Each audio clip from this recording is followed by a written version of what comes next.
Good morning. Short talk by the Rio with an old guy. Now, I don't really want to try to blind you. It's funny how the sun just blanks out. It doesn't look anything like that here in person.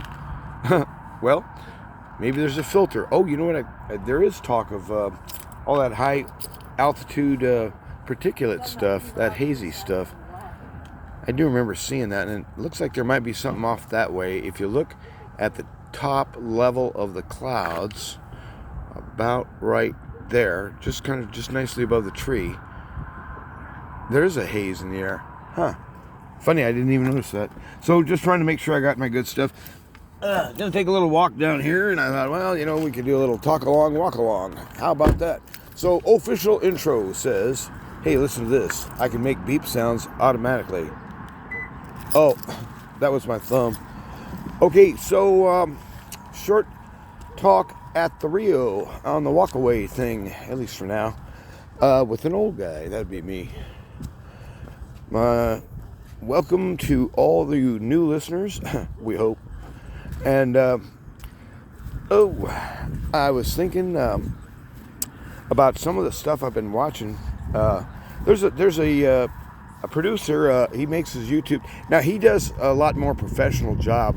Well, actually, anyone would. He does a much more professional job than I do, but he makes his own videos. His name is Buddy Brown. And again, if you're asking me to show you how to share and connect to that link, I don't know. But anyway, the title of it, I think if you just dial this into the header on the YouTube algorithm, Buddy Brown, The Great Shift, It Has Begun. Something like that. We've got bikers and walkers out here. Now you can see that the Rio is down quite a bit. There's still a fair amount of volume here, but that sandbar thing right there was invisible last time I came through. 2 foot drop at least, maybe 3. Well, it couldn't be. The darn thing's only 2.5 feet deep. So maybe my foot guess measurement thing needs to be recalibrated. Ugh. Anyhow, Buddy Brown, it is a great quote, and I think it even appears right on when you hit start.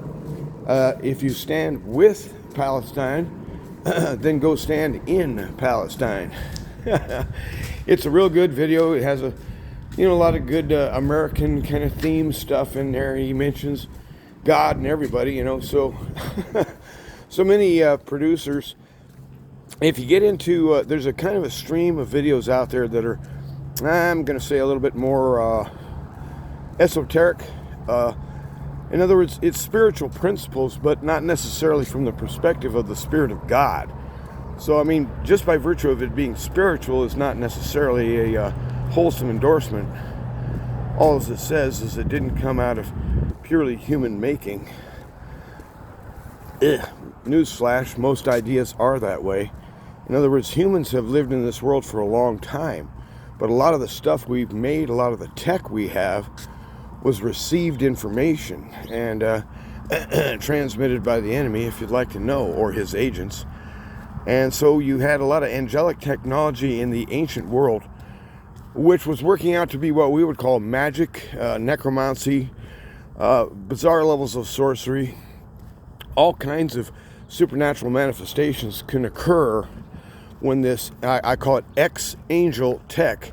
In other words, these are fallen angels, but it's angelic level tech being introduced into the human race, and then it becomes normalized here, so we don't notice or don't remember that this is not purely a human innovation. If you think about how swiftly and under what pressures was required, as an example, to north of here, set off the first atomic weapon in 1945.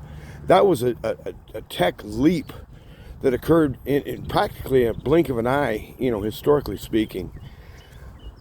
But that's the kind of thing I mean, is that there's a lot of things in our world, and I think a lot of the data net stuff, this very algorithm we're on here, a lot of what we look around and see and what we call normal, our grandparents would have probably been shocked, maybe even astonished at. Just that's bordering on magic. That's supernatural. That's what their reaction might have been. I don't want to put words in the mouth of Grandpa. Let us sit down here for a few minutes. I had an episode. I woke up this morning. I couldn't believe it. Yesterday I didn't feel so hot. I was at work and I just kept going, but it's like, I didn't have any energy. And then right at the end of the day, we found out, oh, by the way, this sewer isn't going to work. Go back, punt, come up with another idea. And so, anyhow, I was feeling kind of lazy, I guess you'd say. I got home from work, I sat down, had a quart of beer, and I just sat there and said to myself, what are you doing? And I thought, I don't know. Felt so just drowsy and kind of like, I don't want to do anything. So I'm just going to lay down for an hour and see if I feel better. And well, I didn't actually expect to sleep. I kind of went sideways and then sat back up and it was like, the lights have changed. And I thought, what time is it?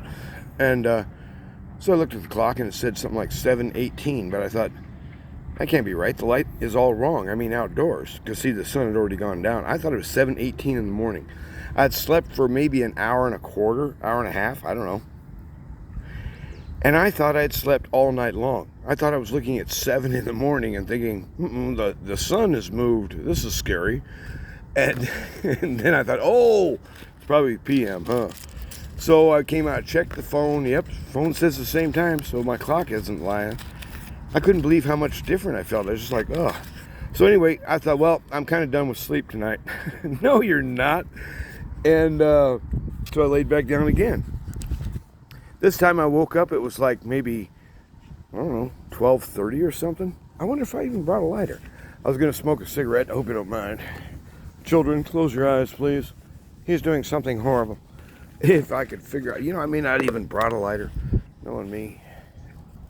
Well, not one in that pocket. Not one in there. Not one in... Hey, I guess I'm not having a cigarette. Hey, consider it a sign. Yeah. We'll just think of that as a supernatural manifestation of thou shalt not put nicotine in your head. Well, anyhow.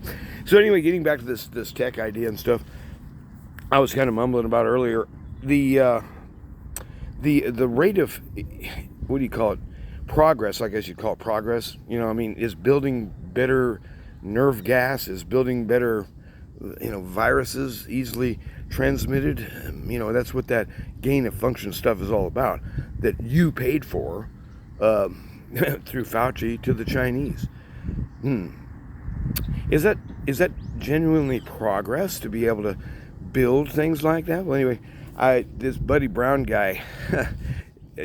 Go back and watch the guy. It's a 5.5 minute video or something like that, and I think you'll like it. He's straight up.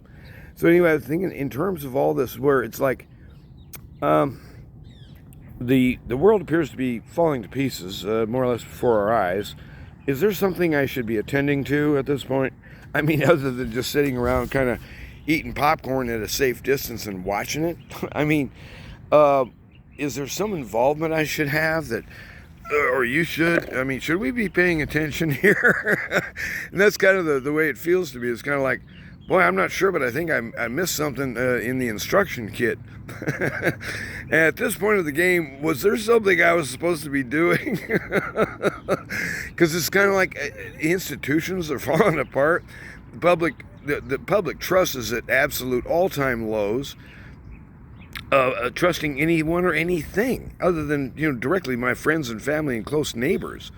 I mean, and it may not extend as far as into the neighbors, but people are getting paranoid, they're getting scared, but they can't say it. They know something big is moving, something huge is changing, but they don't want to discuss it. And if you do, you've got a tinfoil hat on your head. It's just I can't see it. Oh, it's that round shiny thing. No, sorry about that. He just painted it to look skin colored. Very clever. Very clever. That's what you notice. That's why there's no hair above here. That's actually tinfoil. He's one of those hat wearers. It just looks like his noggin. That's all. So now, when you get down to it and you think, well, things are getting stupid, crazy. Things are getting scary in terms of...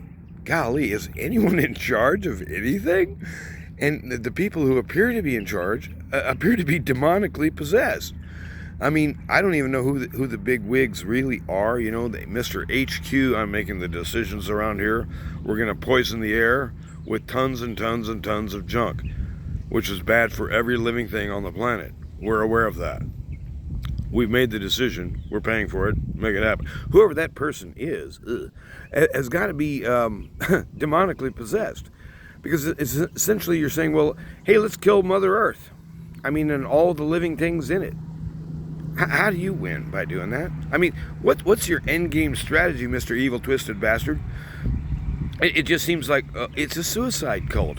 It's a suicide pact made to just spit in the face of the Almighty.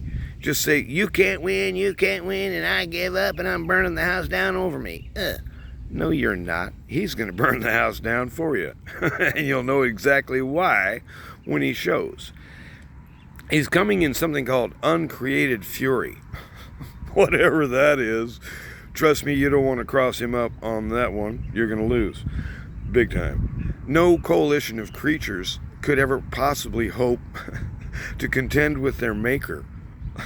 It's impossible, man. Because he controls not only the fact that they live, and see, they're trying to cross that up with AI and get an artificial life that won't have him as source. You see, this is part of their strategy. Real bright, real smart, see. But the part they forgot is that he's holy. And, you know, go back, reread Revelation. Holy, holy, holy. Who? Holy, holy. Keep saying this about somebody. He who was and is to come. So we have this idea of the past, the present, and the future, all simultaneously concluded under one person's divine ownership and superintendence. That is, this is the guy not only who gives life to creatures, but he gives isness to stuff. We're taking for granted here, aren't we, as humans, that reality, look, I'm just going to switch it around here so you guys can hear as I mumble. Look at that tree right there and the little brother behind it, and there's that water moving. Who knows, there might even be a fish or two in there. Surely a germ. We got people running around in cars and zooming. I can hear them, but I haven't seen any birds flying by. You can hear them making a little bit of racket. I like listening to the birds. They're probably yelling something like, hey man, hey, you guys seen any bugs? I'm hungry. Nah, get your own bugs. Who knows what they're talking about? Maybe they're talking about something, you know, high and lofty. But at any rate, as you look around you and you consider, my God, has the world gone completely insane? And if you're even somewhat coherent as a human being, I think you would conclude, yeah, there's some weird crap coming down, and it's scary, man, and creepy too, because it looks an awful lot like, you know, and it's working out to a grudge match between a bunch of devil-inspired billionaires or something, and their cohorts and flunkies, versus the Church of Jesus Christ. And I don't mean to endorse any group or sect, but I mean those Bible-believing Christians who cohere with what was essentially orthodoxy in the West and the best of the orthodoxy of the East. And what I'm saying is, when the church split between Roman and the Orthodox, both sides essentially were wrong and both sides were essentially right. In other words, the strengths, the insistence upon the person of Christ and his fully coherent status as not only the Son of God, but if you kind of invert it, God the Son, the second person of the Holy Trinity, has entered reality, his own creation, by the way. A little bit like Mark Twain stepping inside one of his own books somehow and introducing himself as their author. Kind of a little head trip there, but he makes the leap from he who is high and holy and above all creation, and who superintends and dwells within all creation in the Spirit, at least. You have a lot of interesting stuff popping up there, because this would be then the single most, see how slow I'm walking compared to this guy? Look at that. I guess I must be getting old. Everybody walks faster than me, I think. But anyway, you have this weird, and not weird in a bad sense, but I mean completely unique, one of a kind, nothing compares to it kind of event. The maker of Is enters his own world as one of his own creatures. And I'm telling you what, that takes some doing there, Bubba. And I have no idea how you pull that off. But how do you make is anyhow? I mean, how come this stuff sticks together? Why don't the atoms just go flying apart? Because he told them to stay put for now. But there comes a time with fire where, as far as I can tell, he's going to disassemble the coherent energy or something that's holding this stuff together. The fabric of reality fails at his presence because it has no reality of its own. It's real because he called it into existence, and it's real as long as he wants it to be, and not a second longer. They have badly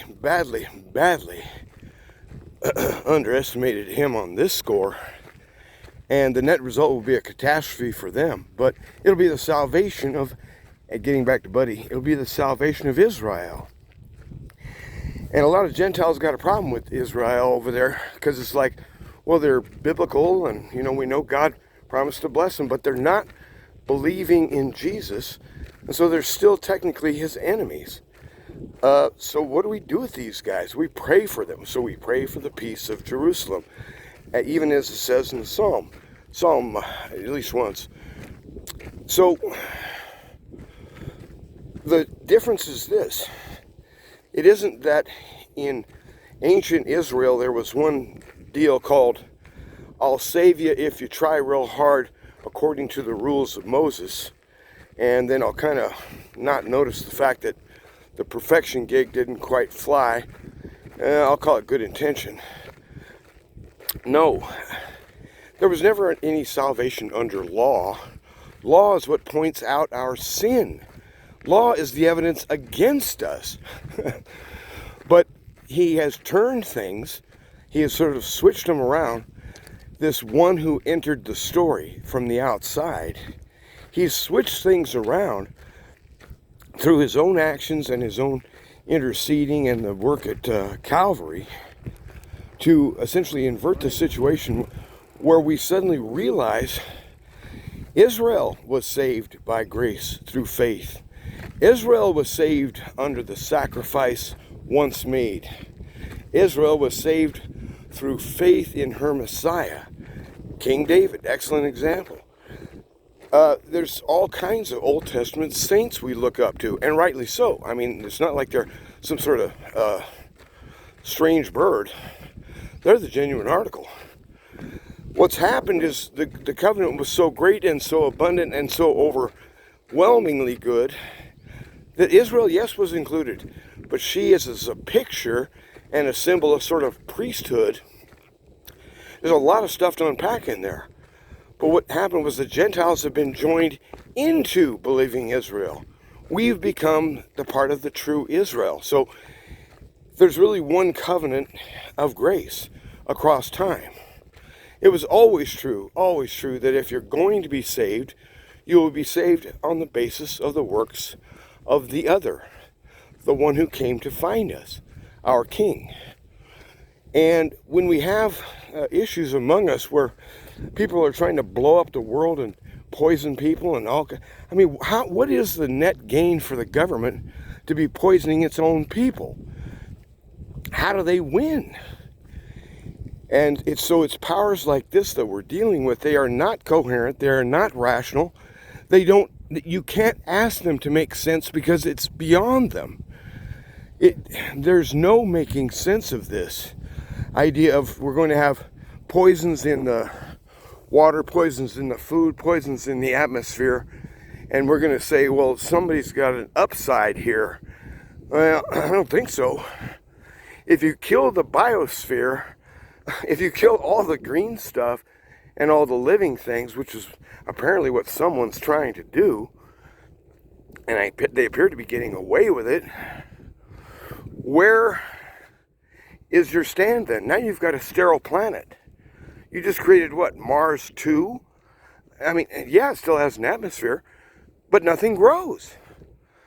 That's a weird life. And who wins by that? So, in other words, it's a devilish testimony. Don't ask that to make sense. It'd be like asking Jim Jones to explain the upside to grape Kool-Aid. And it's got to involve occultic, weird crap that's fundamentally opposed to the maker and hates him, guess why, for no reason. And that's my take as an old guy. As you go walking today, try to remember, or, working and whatever, try to remember something good to say to people. Everybody's lonely, everybody's freaked out, but there's nobody to talk to, because technically this topic doesn't exist, see? So find a way to be kind, and you don't have to say, oh, I'm just being kind today because it is, after all, the end of the world, and I figured I should do it before it ended.